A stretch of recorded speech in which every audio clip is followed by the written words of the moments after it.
Hai, aku Taskia Pridama, mahasiswa yang sedang melaksanakan KKM PPM 2021 secara daring di Kadus 2 Desa Sidorejo.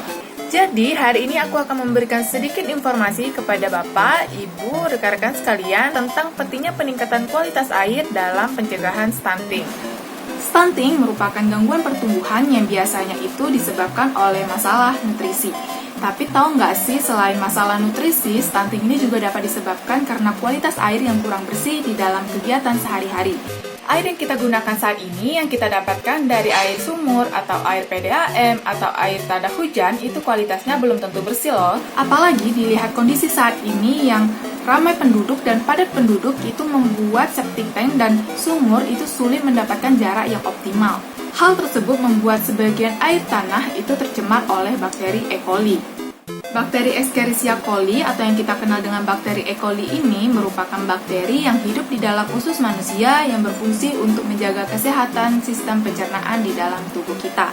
Pada umumnya bakteri E. coli tidak berbahaya, tetapi terdapat beberapa jenis bakteri E. coli yang mampu mengeluarkan zat racun yang berbahaya bagi tubuh kita. Salah satu penyakit yang mudah terserang dari bakteri E. coli ini adalah penyakit diare dan cacingan, apalagi pada anak-anak yang sistem imunnya belum stabil. Oleh sebab itu, pengolahan air bersih saat ini sangat penting untuk kita lakukan. Air bersih merupakan air yang dipakai sehari-hari untuk keperluan mencuci, memasak, mandi, dan dapat diminum setelah dimasak. Air dapat dikatakan bersih apabila air tersebut tidak berbau, tidak berwarna, dan memiliki rasa yang segar dan tawar. Salah satu cara yang dapat kita lakukan untuk mendapatkan kualitas air yang bersih adalah menggunakan atau membuat filtrasi air. Apa sih filtrasi air?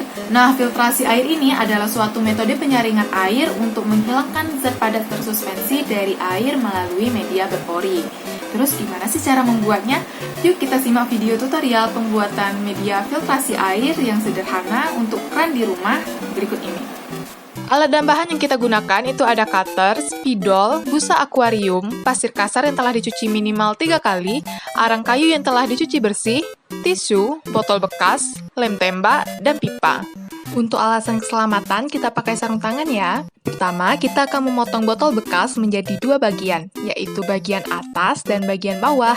Nah, jarak antara tempat potong dengan tutup botol itu adalah sekitar 2 ruas ibu jari. Setelah ditandai, maka kita bisa langsung potong menggunakan cutter. Nah, di sini hati-hati banget ya, jangan sampai terluka dan jangan sampai meleset dari garis bantu yang telah kita buat. Pada bagian bawah botol, kita akan membuat lubang yang cukup besar yang berfungsi sebagai tempat keluarnya air. Kita tandai dulu, lalu baru kita potong menggunakan cutter. Nah, di sini untuk mempermudah pemotongan, cutternya aku panaskan dulu menggunakan api. Kira-kira seperti ini penampakan botol yang telah kita potong tadi. Nah, untuk yang penyok itu kita rapikan sedikit sehingga terlihat sempurna. Dan media filtrasi siap digunakan. Selanjutnya, kita akan membuat bahan filtrasi. Yang pertama adalah busa penyaring. Nah, di sini kita akan mencetaknya sesuai dengan besar botol yang kita gunakan. Kita tandai dulu menggunakan spidol, lalu kita potong menggunakan cutter menjadi 4 rangkap, seperti ini. Kemudian, baru kita bisa masuk semua material filtrasi ke dalam botol. Untuk lapisan pertama, kita akan masukkan busa penyaring.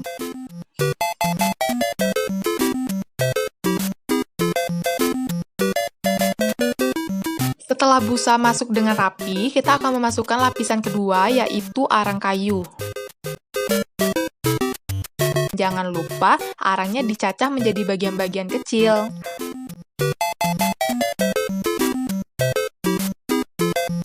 Pada lapisan ketiga, kita akan masukkan busa penyaring lagi. Kita masukkan secara rapi dan jangan sampai terlipat. Sebelum ke lapisan selanjutnya, kita ambil sehelai tisu, lalu masukkan ke dalam botol dengan posisi seperti ini. Lalu kita taruh pasir kasar di atasnya, dan usahakan pasir yang kita gunakan itu adalah pasir yang masih bercampur dengan kerikil, untuk mencegah air tersumbat.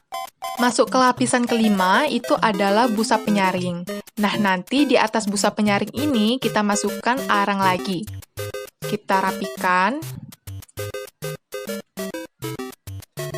Dan nanti lapisan terakhir atau lapisan penutup yaitu busa penyaring.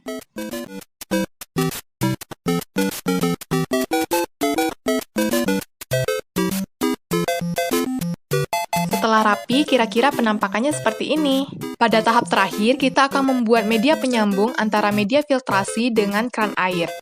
Pertama, kita akan membuat lubang di tutup botol seukuran dengan pipa yang telah kita siapkan. Nah, di sini pipanya yang digunakan adalah pipa yang seukuran dengan keran air di rumah kita.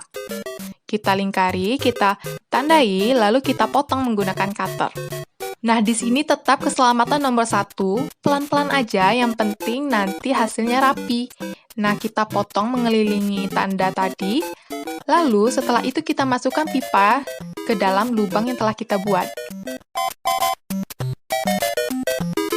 Selanjutnya kita akan memperkuat pipa dan tutup botol yang kita satukan tadi menggunakan lem tembak. Lem ini juga bisa berfungsi sebagai menutup kebocoran pada media filtrasi kita nanti.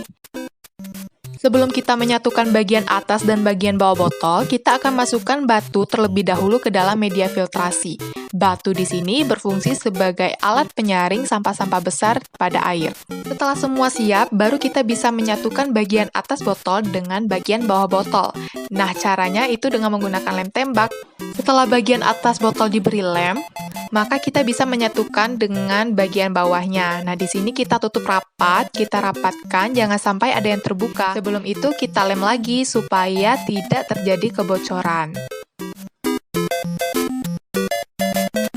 Kita tunggu beberapa saat hingga lem tembaknya tadi kering, lalu setelah itu baru kita bisa aplikasikan ke air keran. Nah, di sini filtrasinya udah siap dipakai di keran air, dan aku lagi nyobain di keran air rumahku. Di sini aku hidupkan kerannya, dan kita lihat, airnya keluar dengan baik ya, dan tidak bocor juga. Lalu seberapa efektifnya sih media ini dalam menyaring air kotor? Yuk kita langsung cek. Di sini aku udah menyediakan air tada hujan yang udah kotor, kondisinya masih kuning, dan sekarang kita akan mencoba memfilter air tersebut menggunakan media filtrasi yang telah kita buat tadi. Nah, di sini aku udah sediain wadah kosong, dan kita lihat perbandingannya.